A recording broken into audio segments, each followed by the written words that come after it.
olimlar payg'ambarlarning merosxo'rlari deyildi. Allohning nubuvatini oqizmay tomizmay sof holda insonlarga payg'ambarimizdan bo'lgan nubuvatni yetkazadi. Unga hech narsa qo'shmagan holda, biron bir narsa nuqsonli qilmagan holda yetkazishga harakat qilgan olimlar, isloh qiluvchilar, insonlarni amr ma'ruf, nahiy munkar qiluvchilar payg'ambarimiz sollallohu alayhi vasallam merosxo'rlari deyildi. Shuning uchun eng og'ir sinovlar mana shunday insonlarga kelgan. Tarixda qarasak, buni ko'p misolini ko'ramiz.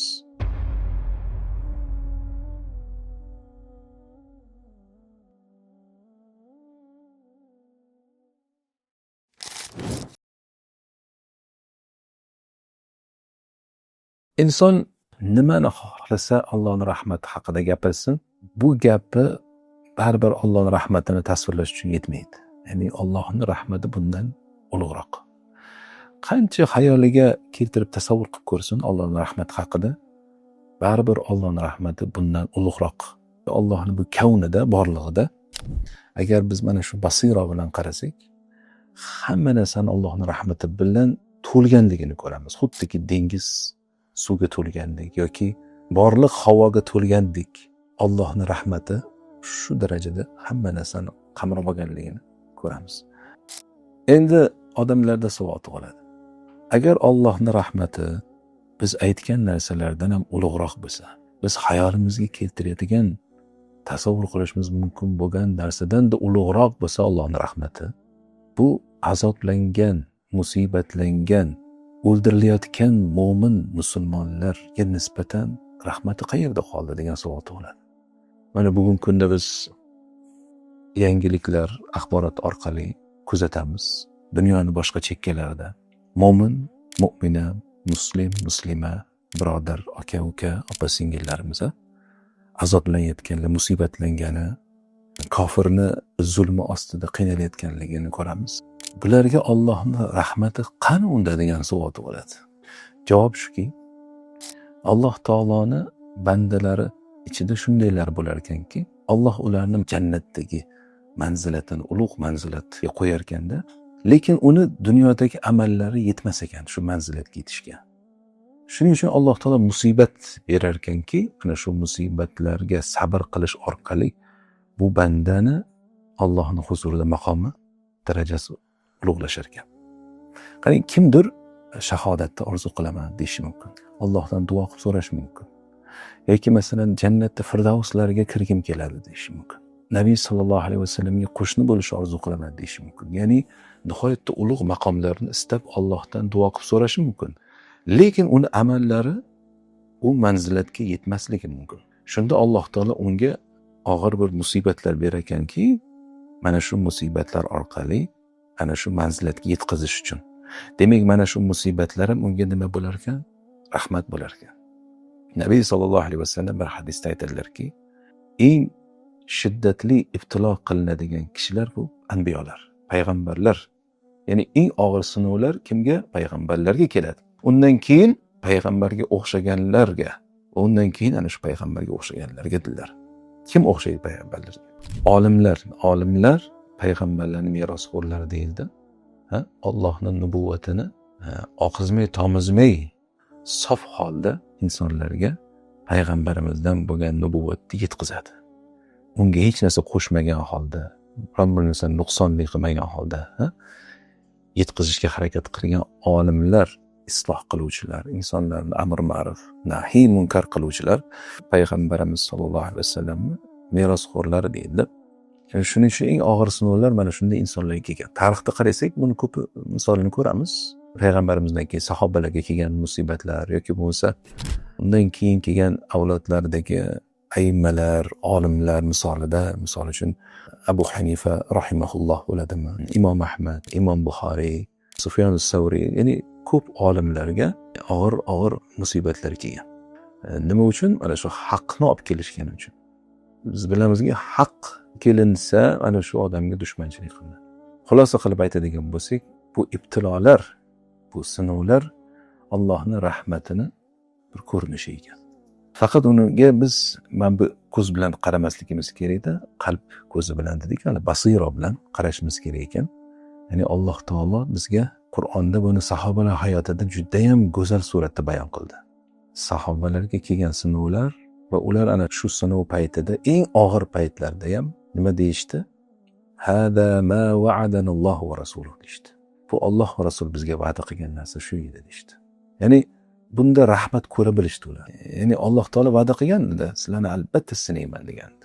Chunki musibatlar orqali inson tozalanib, uni tillani probasi oshadi-ku, shunaqa insonni darajasi oshar ekanda. Shuning uchun bu fitna so'zi, arab tildagi fitna so'zi tillani olovda yondirishga ishlatiladi. Arablar shunaqa tushunganda fitna so'zidan tillani olovda yondirish tushungan. Ahasiban nasu ay yutraku ay yaqulu amanna va hum la yuftanun. Insonlar o'ylaydiki, iymonga kelganimizdan keyin Alloh bizni fitnaga solmasdan turib fitnaga deydi. Tashab qo'yadi deb o'ylaydi. Ya'ni Alloh bizni islom qabul qilganimizdan keyin bo'ldi, endi hayotimiz zo'r bo'ladi deb o'ylaydi. Ko'pchilik shunaqa o'ylaydi-da. Biz islom kelganimizdan keyin ishlarimiz yurishib ketdi deydi. Islom kelganimizdan keyin farzand ko'rolmayotgandik, farzandni ko'rdik, mana bizga islom ancha yaxshilik bo'ldi deb o'ylashi mumkin. Lekin asli o'zi inson islomga kirgandan keyin albatta ibtilo qilinadi. Nima uchun? Qani oyat davomida keladi. Biz avvalgilarni ham sinaganmiz. Biz albatta kim sodiq va kim kazzobligini ajratib olamiz deyapti Alloh taolo. Alloh biz avvalgilarni ham sinaganmiz deyapti. Ya'ni hamma sinalgan va sinaladi ham. Kimdir agar yo'q, men shu sinalish kerak emas, shu tinch o'tib ketgim kelyapti desa, menga tinchlik kerak desa, yo'q.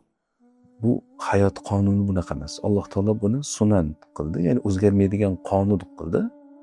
Albatta sinalamiz. وَلَنَبْلُوَنَّكُمْ بِشَيْءٍ مِنَ الْخَوْفِ وَالْجُوعِ وَنَقْصٍ مِنَ الْأَمْوَالِ وَالْأَنْفُسِ وَالثَّمَرَاتِ وَبَشِّرِ الصَّابِرِينَ. Sizlarni albatta deyapti Alloh taolo. وَلَنَبْلُوَنَّكُمْ da ikkita uchta ta'kid borda, ya'ni 100% degani, aniq degani. Albatta sizlarni sinaymiz deyapti Alloh taolo. Nima bilan sinaymiz? Xavf bilan, ya'ni qo'rquv bilan. Ju' ya'ni ochlik bilan. Mol dunyoni nuqsonli bo'lishi bilan, ya'ni mol dunyosini yo'qotadi inson, bankrot bo'lishi mumkin. Katta puliga qarzga botib qolish va yaqinlaringlarni yo'qotish bilan sinaymiz deyapti. Inson yaqinlarini yo'qotadi hayotda. Mana shu holatlarda, musibat holatlarida sabrlilarga bashorat qilgin deyapti, xush xabar ber deyapti Alloh taolo. Allazina idza asabatuhum musibatun qalu inna lillahi va inna ilayhi roji'un. U kishilar shunday kishilarki, qachonki musibatlansa inna lillahi va inna ilayhi roji'un. Albatta biz Allohnikimiz va Allohning huzuriga qaytguchimiz deydi. Mana o'sha kishilarga Allohning salovatlari va rahmati, Allohning rahmati mana shu kishilarga. Mana shunaqa musibatga tushganda, sinalgan paytda sobit turadigan, chunki bu dunyo sinov dunyosi. Sobit turadigan kishilarga Allohning rahmati, salovatlari. Qani bu ko'zlarimizga ziyon bo'lib ko'ringan narsa Rahman tarafdan kelsa, bu asli ziyon emas degani. Bu rahmat degan. Chunki Ar-Rahman bo'lgan zotdan rahmat keladi faqat. Ya'ni har bir Alloh tarafidan kelayotgan narsada rahmat bor. Yoki u ko'rinadi bizga zohiran rahmatligi, yoki maxfiy bo'ladi u. Bu ko'zlarimizga ko'rinmaydi, lekin qalbdan ko'rsa bo'ladi. Bundoq qarasangiz qalbdan ko'rsa bo'ladi. Allohning izni bilan. Shuning uchun Alloh taolo aytadiki bir oyatda: "Va asa an takrahu shay'an wa huwa khayrun lakum va asa an tuhibbu shay'an wa huwa sharrun lakum. Vallohu ya'lamu va antum la ta'lamun." Balki sizlar yomon ko'rgan narsada sizlarga yaxshilik bordir. Va sizlar yaxshi ko'rgan narsada sizlarga yomonlik bordir. Sizlar bilmaysizlar, Alloh bilguvchi deydi. Qani bizga masalan hayotda nimalardir yoqadi. Shuni qo'lga kiritgimiz keladi, shuni olgimiz keladi. Alloh bizni shu narsaga erishtirsa edi desak-u, Alloh hech bermasa bizga. Nega bermayapti deb siqilsak. Alloh aytayaptiki, balki sizlar yaxshi ko'rgan narsada yomonlik bordir sizga. Bilmaymiz-da, bu narsa bir musibat bo'lishi mumkin bizga. Alloh balki bizni yaxshi ko'rib, bizga achinganidan bermayaptiki. Bu Allohning rahmati. Uni ko'rib bilishimiz kerak. Qanaqa ko'ramiz uni? Qanchadan qancha insonlarni dunyo halok qildi. Alloh shu dunyoni bizga bermayotgan ekan, balki bizni halokatdan qutqarayotgandir. Shuni o'ylamaymiz. va biz yomon ko'rgan narsani balki bizga yaxshilikdir. Ya'ni bizga o'sha musibat bo'lib, ziyon bo'lib ko'ringan narsada yaxshilik berkitilgandir. Alloh bilguvchi, sizlar bilmaysizlar debdi. Mana ota-ona o'zini farzandiga rahmlimi? Rahmli. Farzandga shirinlik mumkin emas bo'lsa, ota-ona shu shirinlikni man qilsa, farzand qancha xohlab bering deb yig'lasa ham yo'q bermayman desa, bu farzandiga rahm qilganidan bermayapti deymiz. Farzandini yomon ko'rgani uchun emas, zulm qilib bermayapti demaymiz-ku. Ya'ni biz bir ota-onani farzandiga nisbatan muomalasini hikmat deymiz va rahmat deymiz. Lekin nega Ar-Rahman, Ar-Rahim bo'lgan zot tarafdan kelgan narsada biz yomonlik ko'ramiz? Biz Allohga doim go'zal gumonda bo'lishimiz kerak. Shuning uchun subhanalloh zikri ko'p qaytarilishga buyurildiki, va Alloh eng yaxshi ko'rgan zikri deyildi. Nimaga? Bu zikr Allohni barcha ayb nuqsondan poklaydi. Ya'ni Alloh haqida yomon gumonga bormagin degani. Nimaiki kelsa, u Ar-Rahman tarafdan keldi. Ar-Rahim tarafdan keldi. U o'ta mehribon, o'ta rahmli bo'lgan zot. Ya'ni hattoki sizga yomonlik tuyulgan narsada unda rahmat bor degan. Qanchadan qancha insonlarni ko'rasiz, musibatlangan paytida jazabaga tushgan, asablari buzilgan, qancha panika qilib, to's-to'polon qilgan, lekin ozgina vaqt o'tgandan keyin unga bu bo'lgan hodisalarni hikmati ochilgandan keyin alhamdulillah yaxshi ham shunaqa bo'lgan ekan deydi. Shu payt yaxshilik bo'lgan ekan menga deydi. Lekin qarang, biz albatta uni hikmatini ko'rishimiz shartmi? Allohga ishonmaymizmi? Ar-Rahmanga ishonmaymizmi? Bizga albatta Alloh hikmatini ko'rsatishi kerak. Biz iymon keltirmaymizmi Allohning bu sifatlariga?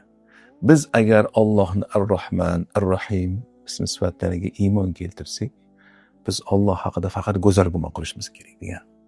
Har qanaqa holatda Alloh haqida go'zal gumon qilishimiz kerak. Alloh taolo bir bandasini, mo'min bandasini dunyodan asraydi. Xuddiki sizlar kasal odamni taom va sharobdan asraganinglar kabi deydi Nabiy sollallohu alayhi vasallam. Alloh dunyodan asraydi deydi. Ya'ni dunyoni bermasdan ehtiyot qiladi uni. Nimaga? Chunki uni bersa buzilib ketadi u. Hozir turgan joyi yaxshi. Yaxshi yuribdi-da u hozir. To'g'ri yetishmovchiliklari bor, qiyinchiligi bor, lekin u oxiratiga shu holatda yashagani yaxshi, afzal. Qarang, shunga inson agar qanoatlanib, Robbisidan rozi bo'lib, sabr qilib yashasa, unga mana shu yaxshiroqda. O'zi sahobalar aytishgan, tortchilikka sabr qilib yashash kengchilikka shukr qilishdan ko'ra osonroq deyshadi. Ya'ni shukr qilish kengchilikka qiyinroq bu narsa. Ya'ni dunyo ko'payib ketib qolsa, uni haqqini ado qilish, odam unutib qo'yadi bu narsani. Dunyo mashg'ul qiladi insonni. Bizga rahmat bo'lib tuyulgan narsa, bizga yaxshilik bo'lib tuyulgan narsa, u azob bo'lishi mumkin asli. Lekin azob bo'lib tuyulgan narsa o'zi uning ichida rahmat bo'lishi mumkin-da. Qarang, ajib, bu narsani tushunish uchun biz Qur'onni ko'p ta'ammul qilib o'qishimiz kerak. Qur'on bizga o'zi asli bayon qiladi bu haqiqatlarni. Takror o'qiganingizda qalbga singib boradi-da, toki insonda ana shu basira hosil bo'ladi. Dunyoga qaraganda narsalarga uni haqiqatini ko'rish boshlaydi. Chunki doim shakliga qarab kelganmiz-da, uni haqiqatiga qaramaganmiz, ya'ni. Alloh taolo o'zi tavfiq bersin.